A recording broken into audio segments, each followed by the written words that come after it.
Chevalier d'Hélopolis, c'est l'histoire du personnage historique qui aurait dû devenir Louis XVII. Il y a quelques rumeurs, quelques légendes qui disent que l'enfant aurait été échangé dès son plus jeune âge à la prison du Temple lorsqu'il était enfermé avec Marie-Antoinette.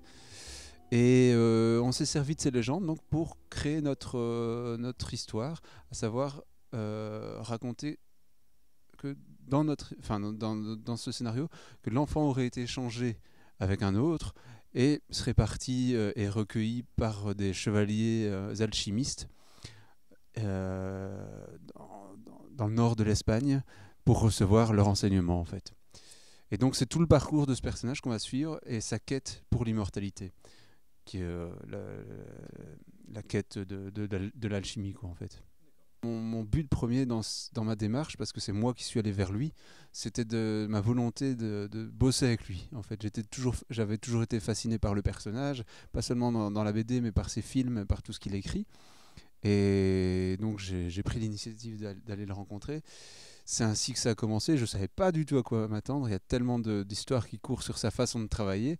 Y en a qui m'avaient dit, tu vas voir, il va t'enregistrer ça sur des cassettes, des vieilles cassettes, là, et il va prendre sa voix et ça va... Bon, finalement, on m'avait raconté plein de choses, mais il n'y avait rien qui était vrai, parce que le rapport que j'ai avec lui, je ne sais pas s'il est particulier, mais on a un bon échange entre nous, ce qui fait qu'il m'appelle souvent, en fait, n'importe quelle heure de la journée ou de la nuit, et j'ai pas de problème avec ça me convient tout à fait, et dès qu'il a une idée, il m'appelle, et il me dit voilà, j'aimerais bien, parce que bon, on a une histoire générale qu'on a définie au départ, à savoir la quête de la vie éternelle, mais il y a plusieurs moyens d'y arriver, quoi. On avait plusieurs pistes pour y arriver. Et ce qui nous permet pas mal d'improvisation en cours, et c'est une chouette manière de travailler. Donc il m'appelle, il a une idée, il me dit voilà, j'aimerais bien qu'on fasse ça. À ce moment-là, c'est à moi de lui dire oui ou non, on va dans cette direction. Et souvent, je dois un peu le freiner sur certaines idées quand ça va trop loin, mais trop loin par rapport à moi, par rapport à ce que je souhaite montrer.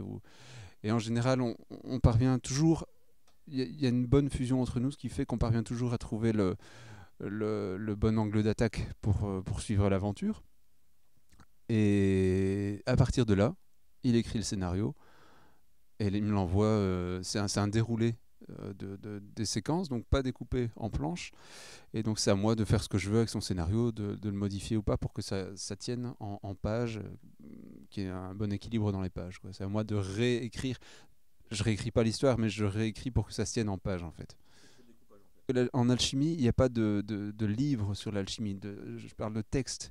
Les alchimistes faisaient passer leur savoir dans des gravures, dans des dessins, pas dans des textes. Ce qui fait que Jodo m'a conseillé, on a tous les deux acheté un bouquin qui s'appelle Alchimie et Mystique, je crois, chez ta chaîne, qui est une bible comme ça, avec toutes les illustrations de ces 10 derniers siècles, on va dire, autour de l'alchimie.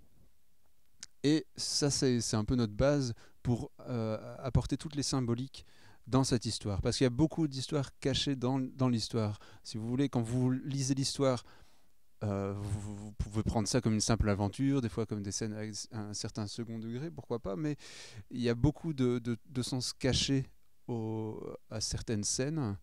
Et quand on regarde même toutes les gravures dans les décors ou des choses comme ça, ou les symboliques des scènes, le choix des animaux représentés, parce qu'il y a beaucoup d'animaux représentés quand on regarde bien, tout ça a un sens en fait par rapport à l'alchimie. Et même d'ailleurs toutes les symboliques qu'il y a dedans, c'est pas forcément Jodo qui les a apportées, mais elles sont issues de tout l'imaginaire, de tout l'héritage autour de l'alchimie quoi en fait. La montagne, c'est curieux parce que c'est d'ailleurs la toute première page. Et au début, Jodo m'avait dit on allait situer ce domaine sacré, secret des chevaliers sur le flanc d'une montagne. Et je me suis dit non, on va le mettre dans la montagne. Et c'est par rapport aussi à l'imaginaire de Jodo, là, parce qu'il a fait son film La montagne sacrée, où je crois qu'ils est arrivé au sommet. Mais nous, on va faire notre lieu dans la montagne en fait, à l'intérieur de la montagne, caché en fait. Il fallait vraiment que ce soit caché dans la montagne. Et c'est pour ça que la montagne est revenue, surtout par rapport à Jodo, pour ça. Je veux que le lecteur puisse comprendre l'histoire sans avoir besoin de chercher après. Mais celui qui s'y connaît saura pourquoi on a mis des corbeaux à ce moment-là. Pourquoi ce sont pourquoi c'est le noir. Pourquoi pourquoi est-ce que c'est un androgyne, l'androgyne alchimique. Parce que pour les alchimistes, l'être parfait, l'être ultime, c'était l'androgyne alchimique. Donc c'est pour ça que Jodo a choisi de faire un hermaphrodite dans l'histoire. Après, faudrait que je me replonge dans le premier tome, mais voilà, après, dans le tome 2, ça a été pareil. Cette fois-ci, c'est l'œuvre au blanc, donc ce sera un signe, cette fois-ci, pas des corbeaux. Et on continue le cheminement du personnage. Mais donc, la première étape, le Nigrodeo, c'était effacer qui il a été pour renaître en une nouvelle personne, et ainsi commencer sa nouvelle vie en tant que jeune chevalier alchimiste, ouais. C'est propre souvent aux histoires de Jodo, hein, les contes initiatiques. Mais bon, c'est tout à fait approprié. Alors c'est amusant parce que l'alchimie, en fait, c'est un domaine que Jodo traite de façon sous-jacente dans ses histoires depuis très longtemps, déjà quand on voit l'Incal. Et puis c'est la première fois ici qu'il la traite de front. Et il a eu la bonne idée de mêler ça aussi à l'histoire avec un grand H. Et à savoir qu'il y a le côté initiatique du personnage principal, mais on essaye de trouver un moyen pour que son histoire à lui soit liée quelque part à l'histoire à l'histoire vraie en cours, quoi. Quelque part, quand j'ai tous ces bâtiments à construire, toutes ces lignes de perspective, tous ces personnages, je vais pas dire c'est facile. Enfin, il y a une certaine facilité dans le sens où je sais comment construire, je sais comment cadrer, je sais comment placer ma caméra et mettre ma profondeur de champ. Après, quand c'est les alchimistes, là, je pars vraiment dans le flou, là où je dois tout créer. Mais en même temps, je voulais pas que ça dénote trop par rapport à Versailles. C'est pour ça que mes décors, comme quand on voit au début cette cathédrale, qui a du sens, parce que Fulcanelli a souvent traité du sujet des cathédrales, je voulais qu'elle soit aussi impressionnante qu'une pièce dans Versailles, en fait. Donc, le travail de construction a été aussi dur pour l'un que pour l'autre, et il y a eu quelques petits défis comme ça en cours de route, assez inattendus, comme la création d'un gorille qui parle, hein, qui n'était pas prévu à la base. C'est une scène qu'on a rajoutée après. Et Jodo s'en est tellement amusé que le gorille acquiert plus conserve son rôle dans le tome 2, quoi. Je veux toujours que les couleurs servent la scène en cours. La scène où Mara assassine l'enfant, je voulais évidemment que ce soit dans les rouges. Mes scènes de nuit, j'aime bien quand elles sont bien bleutées, et je vais plus vers le vert quand je vais donner quelque chose de plus fantastique, quelque chose de plus violet quand je veux donner quelque chose d'autre.